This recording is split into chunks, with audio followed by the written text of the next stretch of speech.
சபரின்னு ஒருத்தி இருக்கா, அந்த ஆசிரமம் போட்டு அந்த சபரியோட சரித்திரத்தை சொல்றார்.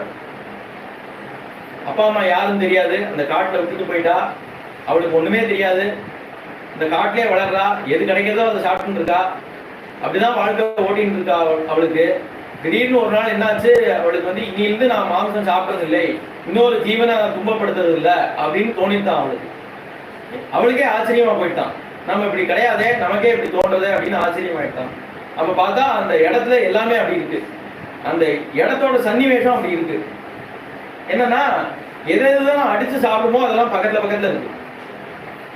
பசுவும் புலியும் பக்கத்துல பக்கத்துல இருக்கு, சிங்கமும் யானையும் பக்கத்துல பக்கத்துல விளையாடிட்டு இருக்கு. இதெல்லாம் விளையாடிட்டு இருக்கான் அந்த ஆசிரமத்துல. இந்த சன்னிவேசமே அப்படி இருக்கிறதுனால நமக்கு அப்படி சித்தம் வந்தது. இனிமே நம்ம வந்து சன்மார்க்கத்துல போகணும் அப்படின்னு புத்தி வந்தது. ஈஸ்வரன் அப்படின்னு ஒருத்தன் இருக்கான், நம்ம தர்மத்துல இருக்கணும் அப்படிங்கிற எண்ணமும்